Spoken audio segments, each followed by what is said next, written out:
Okay, so we left off on Percy and Thomas's grandfather Wilhelm dying. Now it's Gordon's turn. Alright, so Gordon, again using him as a trackmaster Thomas, oh my god, pays a lot of money to be turned into an engine, and Thomas like, oh, he can be really useful, so he begins working on Gordon immediately and turns him into a flying Scotsman locomotive, and the people were like, scared of him because he's huge, and they're worried about what will happen when they fire him up.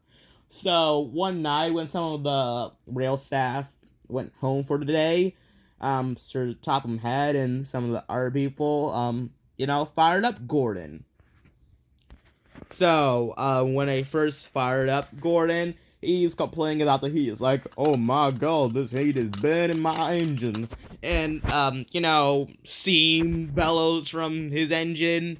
And the people are like, we gotta put him out, sir. And then Sir Tom Hat's like, no, I want to see what happens. I put too much money and work into this engine. Deal with it.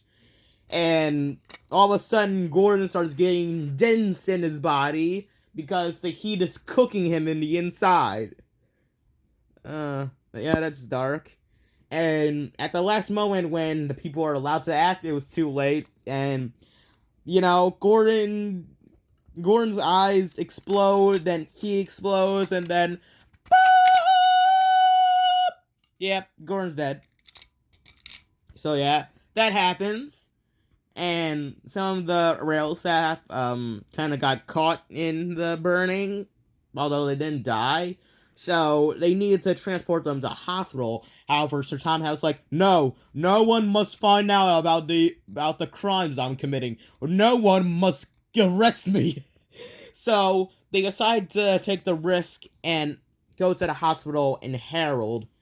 And luckily, when they fueled them up, everything went fine. But then when Harold took off, everything didn't go fine. Then Harold's like, you spin me right round, baby, right round. Why am I singing? I'm going to freaking blah.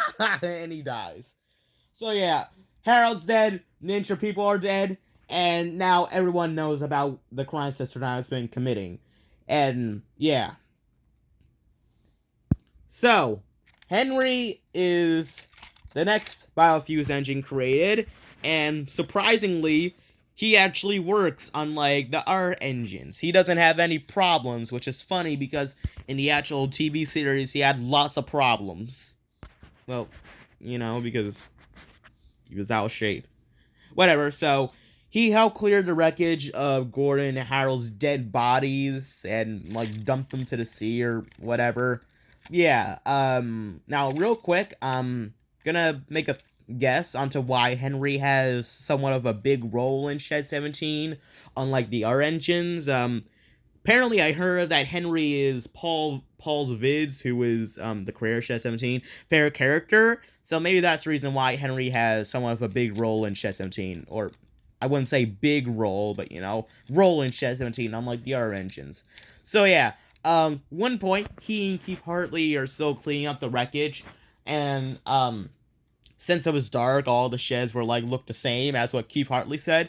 He unlocked the doors to Shed 17 by accident, and Henry goes inside and realizes that Thomas isn't Thomas. And, Keith Hartley doesn't know about this, I don't know about this, but Henry does and decides to speak to Sir Tom Hat in his railway controller's office. I think that's what they call it. Yeah. He has an office where trains can travel in, so yeah, that's kind of dangerous. Henry could have just ran over the fat Pratt right there in front of him. Okay, yeah, they have this shouting argument for 10 minutes, and then Henry leaves back to the same shed as Thomas. And he only says one sentence to him: stay away from Shed 17, in Keith Hartley's voice. The next day, Sir Tom had a new job for Henry, and this is where we get into the Flying Kipper, or Flying Killer incident. So, Henry is assigned to pull the Flying Kipper, and after 1 week, something bad happens. Sir Tom Hat never liked Henry, and purposely put a rail spike on switchers or whatever, and it causes Henry to go to the wrong track, and then he crashes, and, well, amazingly, he doesn't die, but his driver and fireman die, and Sir Tom makes this bullcrap excuse saying, "It wasn't your fault, Henry. Ice and rails called ice and rails. No, snow and ice caused the accident." Whatever they said. But no, it was Sir Tom's fault, but Henry never finds out in the end because Sir Tom sends in the crew where he says that it's a great place for ill engines, but in truth, it's a scrapyard. And yeah, Henry gets sent to the crew to be murdered, and yeah, Henry's dead. Henry's dead, Mavis was dead, Percy's dead, and dead in sequel, Gordon is dead, Harold's dead, sequel. So yeah, Thomas is the only engine left. He finds out what happens to Henry and realizes that's because of what Henry told him. So, one night, after his driver and fireman left them at Knapford Sheds, he sets off to the Sodor Research Complex, aka Shed 17, and efforts to get there nearly kill him. So, yeah, these trains can actually move on their own in the movie, like in the CGI series, so, yeah, you see the CGI series wasn't lying. The engines can move after all. That makes no sense. Never mind. Okay, Thomas goes to Shed 17 and sees clones. Good thing that I got other Thomas here. He realizes that he was a clone all along. It turns out that the real Thomas that got hit by a train had to be cloned, and all these clones were failed experiments. So there's like a skeleton with wheels, a giant Thomas face, and a body shell of Thomas without a face, and yeah. So after a bit of recapping from Keith Hartley and Dr. Owen Roof, Thomas goes up to this green tank. Skeleton arm pops out, and it starts breaking the glass, and then Thomas screams, "No!"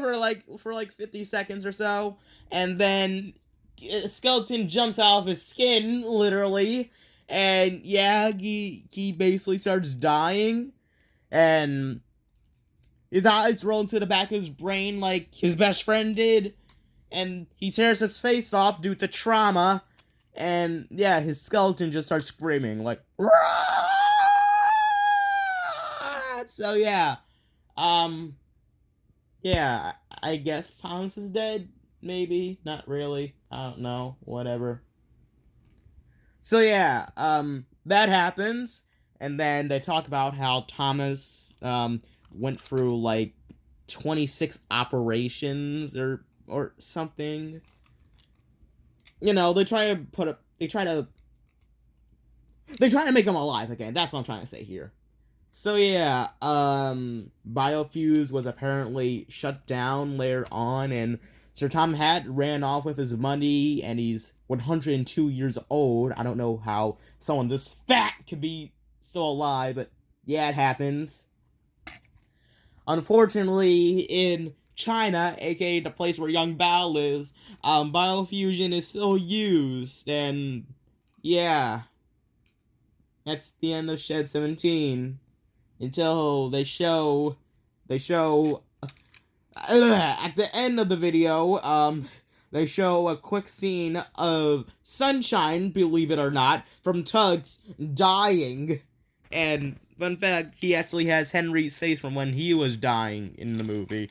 Okay, it wasn't actually Sunshine, it was actually some kind of boat. But yeah, he was drowning. So that's the end of Shed 17. This was completely stupid. Okay. So, now I'm gonna get on to what I think about Shed 17. What I think about Shed 17. So, let me talk about the animation. So, while the animation wasn't the best, it was pretty good. I can't, create 3D animation like how Paul Vids did. But, yeah. the animation was good. Wasn't the best, but, you know, improve over time, like in Thomas's PC Adventures. The animation looks pretty good. Even if the models look still kind of look weird. Like, this is what Thomas looks like in Shed 17. It's kind of awkward, but yeah, whatever. The story is really good, and even though I like Tobias and Half Pariah a lot, I must say that I like Shed 17 a bit more because the story is quite creative. People kind of confuse it for a creepypasta. I mean, it kind of is, but this was a story idea by Paul, so I don't think it would be called a creepypasta. Never mind. The story is quite creative, you know. Humans being turned to engines. It's probably been done before, but Paul takes it in a whole new level that makes him more creative and better and stuff. And yeah, the story is really good. The voices, I mean, Paul mostly voices all the characters, but the voices are pretty good for the most part. I like them. And the horror status. Yeah, horror status. The horror is really good. Gave me nightmares to the bone when I first watched this, and now rewatching Shed 17, I love it. I really do. It's great. It's a great Halloween movie to show anyone who loves Hans and Friends. And it ruined people's childhoods. And now some people hate Paul because of that.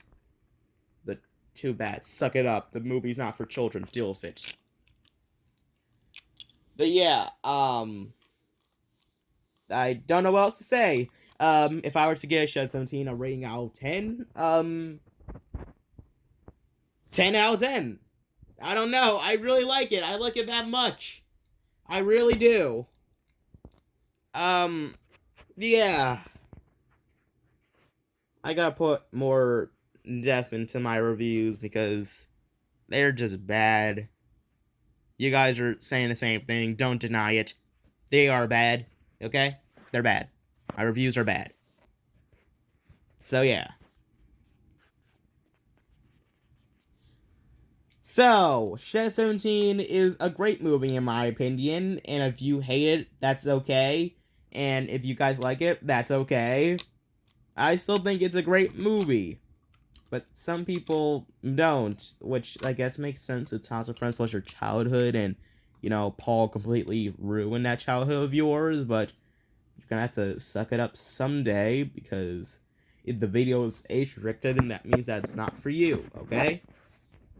Okay. So, may you do a Prodigy 1 review sometime this month? I don't know, but yeah, thank you guys for tuning in to this stupid, unscripted, bad, crazy, awkward, weird, strange review of mine. Now, I'll see you guys next time. I say that a lot in my videos. Yeah. I gotta buy a Trackmaster Gordon. Luckily, he's cheap on eBay.